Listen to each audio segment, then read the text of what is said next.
Hi అండి. అందరికీ నమస్కారం. అందరూ బాగున్నారా? థంబ్‌నెయిల్ చూసారు కదండీ! థంబ్‌నెయిల్ అంతా కూడా కరెక్ట్‌గా నిజమేనండి.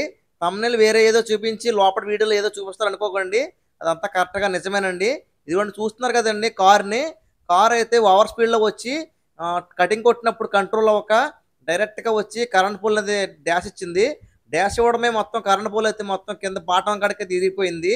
ఇరిగిపోవడమే కాకుండా ఎదర కార్ అంతా కూడా మొత్తం నుజ్జు నుజ్జు అయిపోయింది. చూడండి ఎలా నుజ్జు నుజ్జు అయిపోయిందో. పైన లైన్ అంతా కూడా మొత్తం కిందకైతే పడిపోయింది. మొత్తం 11 కేవీ లైను, ఎల్టీ లైను మొత్తం ఇది హెచ్ బై ఎల్టీ లైన్ ఇది. మొత్తం పీటర్ అంతా కూడా ట్రిప్ అయిపోయి 2 11 కేవీలు అయితే డెడ్‌లో ఉన్నాయి ఇప్పుడు. కరెక్ట్‌గా ఈ ఇన్సిడెంట్ అయితే రాత్రి 10 గంటలకి జరిగిందండి.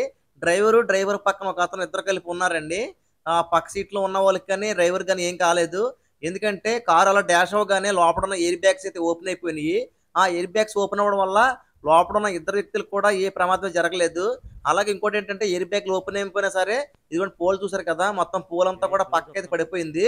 పైన లైన్ ఉండడం వల్ల ఆ పోలయితే పూర్తిగా పడిపోకుండా ఆ లైన్ మీద అయితే ఎళ్లాడుతుంది.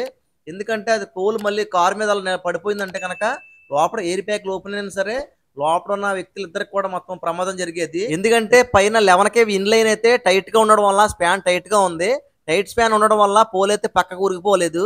అలా ఉరిగిపోకుండా ఉండడం వల్ల ఆ స్తంభం అయితే పక్కకు పడిపోలేదు. ఇదిగోండి మళ్ళీ చూస్తున్నాను కింద నుండి. అసలు ఉంటదా? Night time పడిపోతదా? అనైతే మేము చెక్ చేస్తున్నాను. బానే ఉండేలా ఉంది. కార్ తీస్తే మాత్రం ఎట్టి పరిస్థితిలో ఉండదు.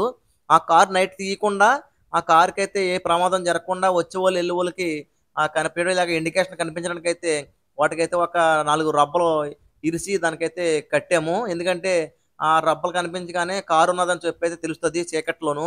అందుకని మేమైతే ఇలా ఇండికేషన్ కనిపించడానికి ఆ కార్‌కైతే చుట్టూ కట్టేసాము. 11 కేవి మొత్తం డెడ్‌లో ఉంచకుండా ఈ లైన్‌కి సంబంధించిన జంపర్స్ అయితే ఓపెన్ చేసేసాం నైటు. నైట్ ఓపెన్ చేసేసి మిగతా సప్లై అంతా ఇచ్చేసాము. ఈ డీటీఆర్ మొత్తం ఆపేసాం.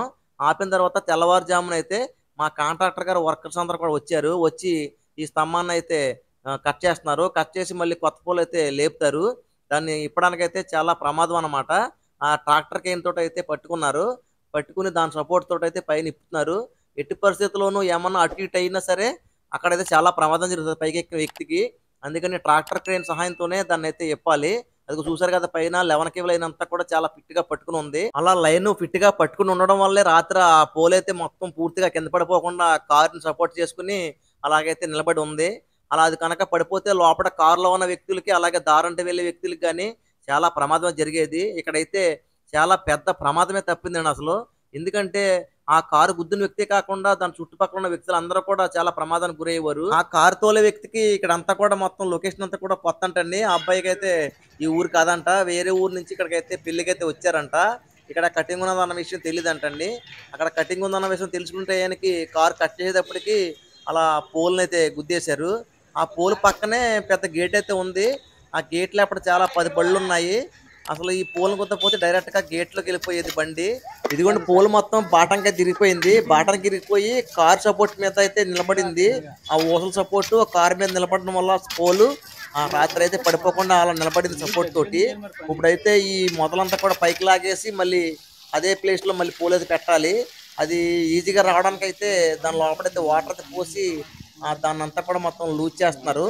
అది లూజ్ చేసి మొత్తం ఆ పోలంతా కూడా పైకి లేపి మళ్ళీ దాన్ని గొయ్యంతా కూడా లూజ్ చేసి మళ్ళీ 9.1 పోల్ లేపుతారిప్పుడు.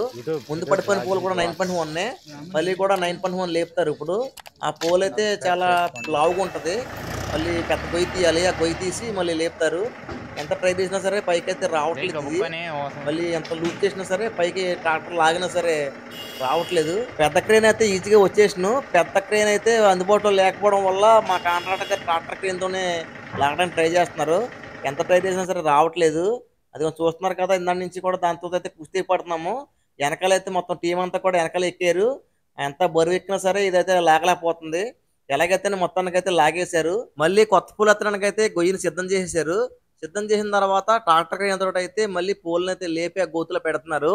పెట్టి మొత్తం గోయి అంతా కూడా మొత్తం కాంక్రీట్ వేసి పూర్తి చేస్తారు. పూర్తి చేసిన తర్వాత మళ్ళీ యథావిధిగా ముందెలా ఉందో అలాగే క్రాసారాలన్నీ కూడా బిగించేసి మళ్ళీ పిన్ ఇన్సులేటర్, డిస్కులు అన్నీ ఏసి మొత్తం బిగించేస్తారు. అది వేసిన తర్వాత టోటల్‌గా అయితే సప్లై ఇచ్చేస్తాము. అసలు విషయం ఏంటంటే మీ అందరికీ ముందే చెప్పాలి. కానీ నేనైతే ముందు ఆ ప్రమాదం గురించి అయితే వివరించాను. ఇప్పుడు చెప్తున్నాను. ఇదేంటంటే ఇలా పోల్లు ఎవరైనా లారీ గాని, ట్రాక్టర్ గాని, కారు గాని ఎవరైనా ఇలా డాష్ ఇచ్చినప్పుడు కంపల్సరీ ఇలా డ్యామేజ్ జరిగితే కనుక డ్యామేజ్ జరిగిన ఖర్చు అంతా కూడా ఎవరైతే డాష్ ఇచ్చి ఎవరైతే గుద్దారో వాళ్ళకే ఎస్టిమేట్ వేస్తారు. అలా ఇప్పుడైతే ఎస్టిమేట్ వేశారు. ఎస్టిమేట్ వేస్తే డిపార్ట్మెంట్‌కి అయితే వాళ్ళు కాస్ట్ అయితే పే చేశారు ఎస్టిమేట్ రూపంలో. ఎస్టిమేట్ కట్టిన తర్వాత మళ్ళీ ఇలాగ పోల్ అయితే ఎరెక్షన్ చేస్తారు. అలా ఎన్ని డ్యామేజ్ జరిగితే అన్నిట్లికి కూడా మొత్తం కాస్ట్ అంతా కూడా పే చేపిస్తారు. ఎస్టిమేట్ ఖర్చు ఎంతైనా గానండి అదృష్టం ఏంటంటే ఇక్కడ ప్రాణ నష్టం మాత్రం ఎక్కడ ఏం జరగలేదు. అది చాలా అదృష్టం అనుకోవాలి. డ్రైవింగ్ చేసే డ్రైవర్లందరూ కూడా నేనైతే ఒకే ఒక్క మాట చెప్తానండి. ఆ మాట ఏంటంటే డ్రైవింగ్ పూర్తిగా వస్తేనే గాని ఇలా మెయిన్ రోడ్‌లయితే కారులో రాకండి. ఎందుకంటే పూర్తిగా డ్రైవింగ్ రాకుండా ఇలా ప్రమాదాలు చేస్తే కనుక ఎదుటి వ్యక్తులకి చాలా ప్రమాదం జరిగే అవకాశాలున్నాయి. అలాగే డ్రైవింగ్ చేసే వారికి కూడా చాలా ప్రమాదం ఉంది. అందుకని డ్రైవింగ్ చేసేటప్పుడు చాలా ఆలోచనతోటి, చాలా శ్రద్ధగా అయితే డ్రైవింగ్ చేయండి. సో, నేనైతే ఈ వీడియోని ఇంతటితో ముగించేస్తున్నాను. ఇంకా బోలెడంత వర్క్ ఉంది. ఆ వర్క్ అంతా కూడా షూట్ చేయాలంటే వీడియో లెంత్ అయిపోతుంది.